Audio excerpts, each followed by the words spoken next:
Hello. Today we will be talking about the new era gang we're going on in. Rugby Newkirk Plaza in Brooklyn.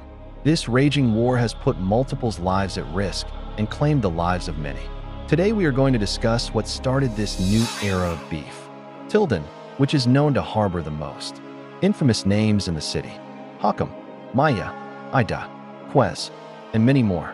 A new generation of young juveniles would take over the building, forming a new movement called Tilden Nitkas.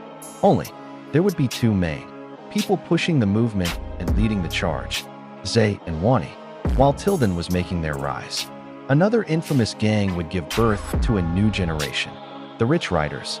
They would harbor really infamous names on the same level as Tilden, Laro 300, Nas Rider, B-Money, and many other infamous names. Their new generation would start when a young juvenile by the name of Brick would get out of Crossroads after doing a 3-year bid. Brick would be a sanctioned 93 Billy, and he would begin trapping upon his release, making connections to other juveniles around the neighborhood. He would be the founder of the clique called Rich Ones, also known as SNS, Spare No Soul. Tilden and SNS would be on cool terms with each other when it came to the streets, some members being friends with each other. They would heavily beef with the kids from Veerside. Veerside had two separate groups residing there. The Baby Blamas, also known as OTG, and TNL, also known as Take No Losses. These two groups would eventually come together after the return of D Bucks, a known and respected gangster disciple from Vanderveer houses. Both groups would turn GD under him. The new GDs from Vanderveer would have beef with both Tilden and SNS. Fights would happen every day between the three factions. However, when it came to numbers, Vanderveer would have way more than Tilden and SNS separately. Brick would acknowledge this, causing him to create one of the deadly alliances in rugby history. Brick, Wani, and Zay would have a talk with one another and would agree to ally with each other, creating the 923 movement. This would combine their numbers, causing them to completely overpower Vanderveer. Vanderveer would be pushed into a corner. They would need help. Little did they know, another up-and-coming group would begin brewing in none other than Coney Island, also known as the Deadly Beaches. When it came to gangs, Coney Island would have a lot of history. 7 different movements would emerge out of Coney Island. They were once on top with the FOG movement, led by the Brim Big Homie Ricky Johnson. They would also harbor known killers such as Rod Swish and Dross. However, after the death of both Rod Swish and Dross, the gang activity would die down a little. Another group, called TML, would show potential coming out of Coney, but would quickly be snuffed out, just when Coney would finally, after 5 years, look empty from gang activity. A new upcoming group would emerge. This would all start after a young male from Cary Gardens named AB would be sanctioned count up. Macballa. He would befriend another teen who went by the name Monty Surf, a young teen who was recently sanctioned Grind Time Mac under Smitty, a street legend and veteran, known to have killers such as M4 and Reefy under him. AB and Monty would befriend each other. After they would discover they both knew and became friends with a now deceased teen known as Scrap. Scrap would be from the Fog era, would have close ties with Ricky Johnson. He was known to be very active in the streets, before he was tragically killed by a rival from the Crip set 730. Monty and AB would have the same motive to make a crew coming out of the Coney area. They would befriend other kids and create the movement Scrap Drive, honoring their deceased friend.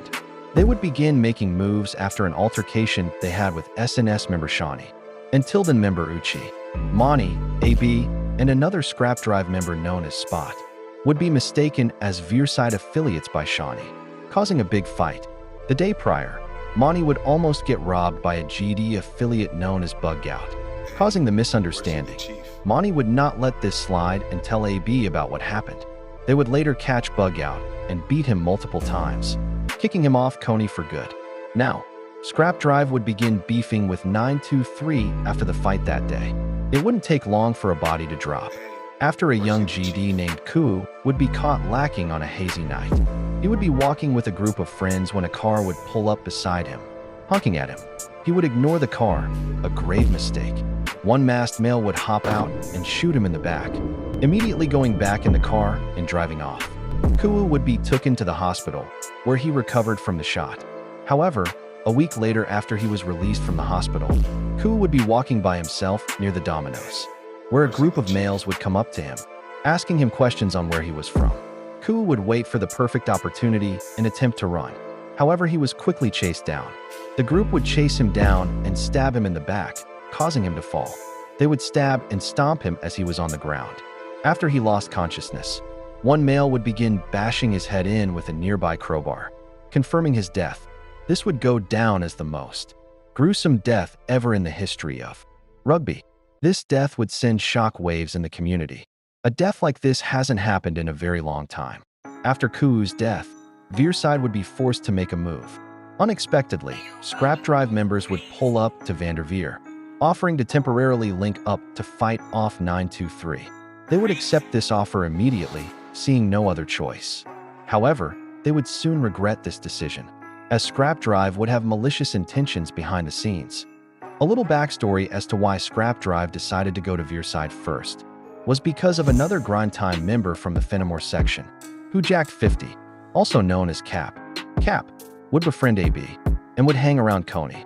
Cap would suggest to them that they squash the beef to get at 923, as they were the real threats. However, Monty would have a grudge against one of their members, Bug Out.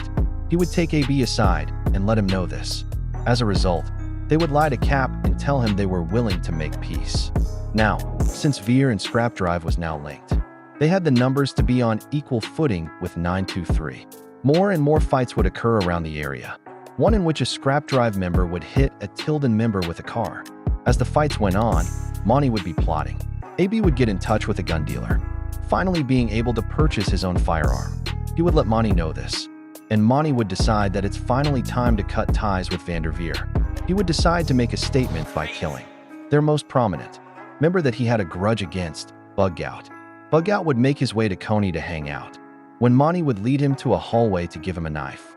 Instead, he would reach for his own and cut Bug Out in the stomach. Bug Out would stumble outside, attempting to get away from Monty, but Monty would chase him down, cutting him down. He would fall to the floor, and Monty would finish him by slicing his throat. He would toss the knife and run back to Kerry. News would quickly spread about Bug Out's death. However, since he was backdoored, not even the Vanderveer members themselves know what happened to him. At this point, Vanderveer would show less and less activity after losing 2 factors. Eventually, they would stop coming outside altogether. Now, it was Scrap Drive versus 923. 923 would make the first move. After catching the group of Scrap Drive members walking back from the store, Tilden member Uchi would pull a firearm from his waistband and begin firing at the group, hitting their 550 friend known as Jack. However, the bullets were really meant for AB. Jack would be taken to the hospital, and they would exact revenge on 923. A couple nights later, Tilden and SNS members would be taking a late-night walk when a red car would pull up from behind them. A masked male, later confirmed to be Spot from Scrap Drive, would discharge shots at SNS member Shawnee. Shawnee would fire back, and the red car would speed off. Nobody was hit in this encounter. Scrap Drive would continue their shooting spree, not wanting to let up. AB, Monty, and Fat Mac would be spinning Tilden, hoping to catch someone, when they would run into Uchi along with another masked male. Fat Mac would discharge his firearm, letting off shots at Uchi as they ran back to a police car. This would make 2 failed drills coming from Scrap Drive. 923 members would take it to social media, taunting them for missing their shots and not hitting anyone. This would only anger Scrap Drive, causing them to lock in. They would put their rage into their weapons and go for one last car drill. It would be 9 in the morning when Tilden members Des and another masked male presumed to be one of the founders of the new movement, Zay, would be walking down the sidewalk to meet with Shawnee. A red vehicle would pull up beside them. They would already be familiar with this vehicle and be on guard. This time, however, AB would be the driver and would roll down his window to talk to Des. Little did Des know, Spot would be waiting in the backseat for his time to strike. After a few seconds of talking, Spot would roll his window down, sending shots at Des. Des would be hit in the chest and collapse on the scene. Shawnee would attempt to come to his rescue and shoot at the car as they drove off, but it was too late. However, Scrap Drive wouldn't even get time to celebrate, as later that same day, Shawnee would be looking for revenge. They did their research on Scrap Drive and discovered that they were friends with the 50, specifically Cap. They would be on the hunt for Cap and eventually find him coming out of a McDonald's. Cap would see them creeping up and attempt to make a run for it. However, Shawnee would chase him down and shoot him in the head, causing him to collapse. Shawnee would shoot him once more and flee the scene. This would put the two factions at a tied score, being neck and neck with each other. While they were blowing the city up, a war on the opposite side of Rugby would begin cooking up. Only Kirk's sides, one of the oldest and more historic gangs to come out of Rugby, would begin making a comeback. Roadblock, a sanctioned 8-tray crip directly affiliated to the Rock Twins, would begin his plan to revive Kirk's sides. He would attempt to walk to Coney to make new affiliates, but would be met by Fat Mac and Spot. An argument would erupt, ending with Fat Mac beating up Roadblock and kicking him off Coney. Because of this, Roadblock would only be more motivated to push this new movement and revive Kirk's sides. He would name this movement Panic, put all Nickcasts in check. Roadblock would take his affiliates to meet with Tilden, and they would get cool with them for stronger manpower. They would get into it with the 50 members on Fenimore, Cap's block. Roadblock and his affiliate Munna would be talking crazy on social media towards them. The 50 members would eventually have enough and would get in contact with Scrap Drive. Despite their own war going on with 923, they would tell them what the problem was, and they would be willing to help them out. Scrap Drive members would troop it to Kirk's sides, where they would find Roadblock by himself. They would begin pressing him about their words on social media, when it escalated to the 12 members beating up Roadblock, blooding him up. A 50 affiliate known as Dup would pull up in a big black truck as planned, and told the group to put Road in the trunk. They would drag Road across the pavement, throwing him in the trunk of the car and riding off. They were planning to kill him. However, they were later busted by the cops and forced to flee from the vehicle. Roadblock would be get away. However, he would be infuriated at what just happened to him. He would go back to the Kirk and inform his affiliates on what happened, and that get back was their top priority.